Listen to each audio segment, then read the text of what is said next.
Hey guys, I'm Rich from NeoWin, and today we're unboxing the Acer Swift 5.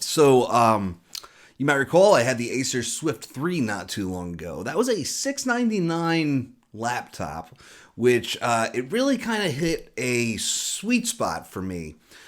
It was a cool device. It only weighed about 2.68 pounds, so it was super light. It had a Core i5 1035G1, and so pretty impressive.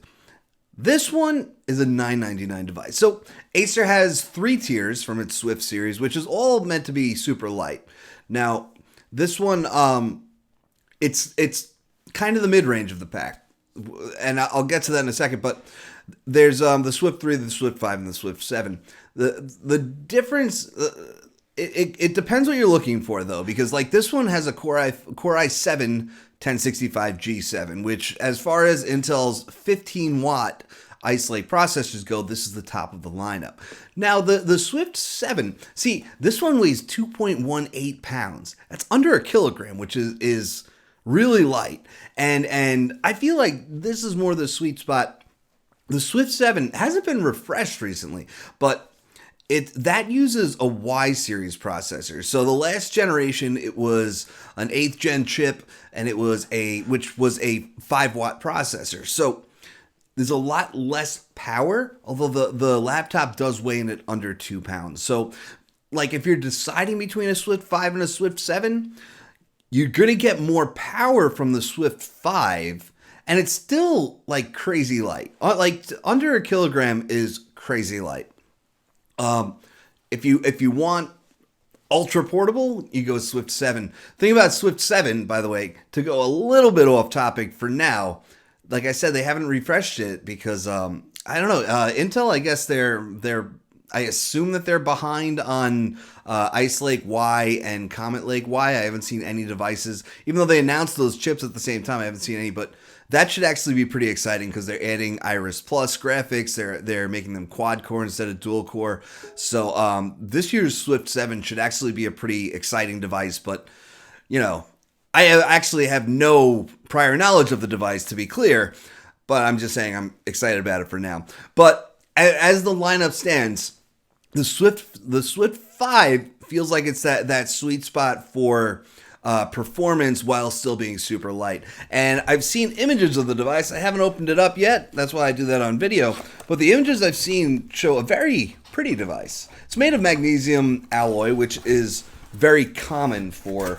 Oh, this is a little... I might break the box. Oh, I did break the box. This is very common for super light laptops because honestly, aluminum is just a very heavy material. All right, here we go. And we got a little cardboard here. It's in some nice... it's packaged up quite nicely, I gotta say. So this one comes in a blue color. It comes in silver as well. And yeah, that's a pretty color. One thing I mentioned in my Swift 3 review is that all these magnesium devices seem to come in this kind of darkish gray color, and like I don't like it. It feels dull to me. And I think I mentioned what I mentioned in my reviews. I wish someone would just paint one red. Or just any colors. Like I just use red just as an example, but like a blue one is nice. There are a few out there, by the way. I'm not saying that they don't exist. I just wish more of them existed. You just take a look at what else is in the box. Probably a 65-watt charger here. I'm guessing, it is not USB Type-C. It is a barrel charger. And of course, we have a power cable. So this is not a convertible. It's a clamshell, which if you want a convertible, you go for the Acer Spin series, which the Swift and the Spin are names that I get mixed up quite often. So if they send me a Spin, which I don't believe they ever have, I will probably accidentally call it a Swift at least once in the video. So yeah, if we open this up, there's a few things that you can notice right before I even turn the screen on. Super narrow bezels on all sides. Okay. So this is definitely a nice looking machine. I love the design, the color. The thing about magnesium alloys is that you don't get a lot of sexy out there. like I said, there's a few that have done it. A lot of them are smaller brands. Like there's that NEC laptop that has this kind of burgundy color. Have you never heard of it? I didn't think so, but it's a magnesium laptop that actually has a color like this one, and I really appreciate that they thought of that. So the good news about that barrel charger is that you do not have to use it. It does have a Thunderbolt 3 port. That's that USB Type-C port that you see on the side. There's a USB 3.1 Gen 1 Type-A port, HDMI. There's that charging port that we were talking about. And then, of course, over here, we have, unfortunately, there is a USB 2.0 Type-A port and a 3.5 millimeter combo audio jack. So you'll notice if you followed the Swift 3 review, that this is a very similar machine, at least in terms of ports, and it bums me out that they use a USB 2.0 Type-A port. Honestly, like I mentioned this in the Swift 3 review, I personally would rather just have one USB Type-A port than to add that extra 2.0 port. I feel like it's too much to ask consumers to know the difference between the types of USB ports on their machine. But that's okay, because I mean the benefit of it is there as well. Because you might have, say, a USB mouse that you want to plug in and a high-speed data transfer. So you can use one for data transfer and one for that peripheral that is not going to make use of the extra speed you get from USB 3.0. And of course, USB 3.0 or USB 3.1 Gen 1, they're the same thing. That's 5 gigabits per second. Okay, so we have a 14-inch full HD display up here. And like I said, narrow bezels, which is always nice. That 14-inch screen and those narrow bezels add up to an 86.4% screen-to-body ratio, which is even bigger than the Swift 7, because with the Swift 7, you actually have a very narrow bottom bezel. And honestly, I almost like this form factor better, because if you look at the trackpad here, it's bigger, it's taller. With the Swift 7, it was very wide and it was thin, just because the body was so small that that's all they can fit. And I do appreciate Acer using as much real estate as they can in that space. But I think sometimes it makes a little bit of sense to make the bottom bezel a little bigger. It also means that you're not looking down at the screen as much. That's something that you'll notice with PCs that have those bottom bezels, that you're looking down at an angle that you might not be really comfortable or familiar with, We could take a look. The big downside to all of Acer's PCs, this is not limited to just this one. Business PCs, flagship PCs, it's all the same. There's a lot of bloatware. Okay, so we got Acer Collection S, which is like its own app collection, App Explorer, Booking.com, Candy Crush comes with Windows, that doesn't count. Dropbox Promotion, Evernote, ExpressVPN, Firefox, Hearts Deluxe, and then you have something like Simple Solitaire. And the reason I just scrolled past a bunch of stuff like Power Director and Photo Director down to Simple Solitaire is because I'm talking about stuff where there are things that come with Windows that already exist that these things are competing with. Like, it's a problem that's a lot more common on Android, where, there's a Gmail app and there's an email app. There's Chrome, and then there's a stock internet app. We have, Acer's adding Evernote here, but we have OneNote. They're adding Firefox, but we have Edge. And then, of course, there's Microsoft Solitaire Collection, which is another thing I would uninstall anyway. They installed Norton Security, which I believe Acer is the only company I know of that actually does Norton. The rest of them are McAfee. Either way, I uninstall them right away.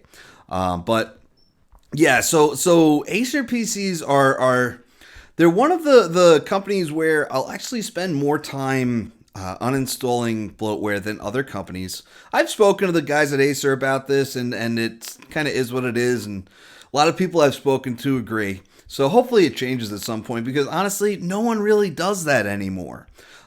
This used to be something very common for Windows PCs, but it's not common anymore. So we can see we have a fingerprint sensor over here. No IR camera, which is not surprising for a device at this price point with such a narrow top bezel, because that fitting an IR camera in there is probably going to take some engineering work, and that's something that's going to be saved for premium PCs. But it's just good though that you have a webcam up there, because some companies like Huawei would have put it in the keyboard over here. I think Acer even has a pop-up camera on the Swift 7.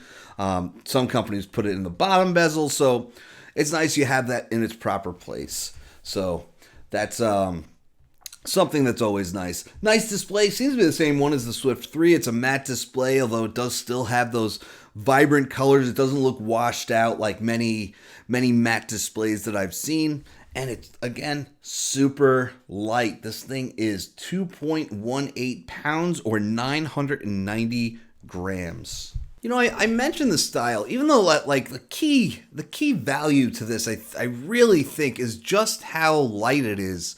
Other than, of course, that the processor is much more powerful than the one that's in the Swift 3, because there's a $300 difference there, right? And it's got the same 8 gigs of RAM, same 512 gigs of storage, and it's got the same 14-inch 1080p display. So for those $300, you're getting a Core i7 1065G7 instead of the Core i5 1035G1. And you're getting, it's a half pound lighter, which, what's funny? When I did the Swift 3 and I talked to people and they said, well, it's just 0.2 pounds lighter. Who cares? Like, that matters. When you carry around a laptop in your bag all day, you can feel the thing in there. And when it's lighter, it makes a real difference. So, listen, if you're buying a laptop and you're buying it for home use and it's just going to sit on your desk as if it was a desktop, then yeah, the weight doesn't matter. But if it's a portable PC, if you're buying it to actually be portable, then it does. It absolutely does. But the processor bump is an important one as well, because one, it's an i5 to an i7. Now the CPUs themselves aren't that different. I mean, they're different, but not in any crazy way. The graphics power is gonna be a big difference, because you get Iris Plus graphics with this. I broke this down a lot in the Swift 3 video, but there are 3 different Ice Lake Core i5s, the G1, G4, and G7. The G number with Ice Lake always stands for the graphics power. So that G1 does not have Iris Plus at all. The G4 is the lower end of Iris Plus, and then there's the G7, which is the best. So you get that powerful Iris Plus, and I have to say, the Iris Plus machines that I've used are great, at least the G7 ones, because I'm more comfortable carrying around a machine with an i7 1065 G7 and not having something that has dedicated graphics. And that's really saying something, because if I'm out, you never know, I might need to edit video. And yeah, any 15 watt U-series chip, you could edit video and you'll do fine. It's not going to be your main PC to edit video, but I'm just more comfortable doing it with this particular CPU that's in this PC. And then, of course, it's powerful, and of course, it's 2.18 pounds, which is great. And I gotta say this again, by the way, at that weight, to be so stylish is impressive, because that's something that you don't see a lot. A lot of the super light laptops, the magnesium alloy laptops you see are plastic feeling, plastic looking. This does feel a little plasticky, like any magnesium alloy laptop will. That is standard, and there's no way around it. If you want more premium feeling, you get aluminum, and then you got a 3-pound laptop. But yeah, it's this sexy shade of blue.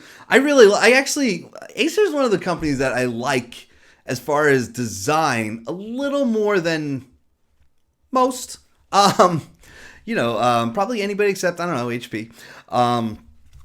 I like them better than Dell and Lenovo, just in terms of general design. I like the Acer logo for some reason. I like that it's always shiny, and whatever design it's on, it adds a little bit of little bit of flash, you know.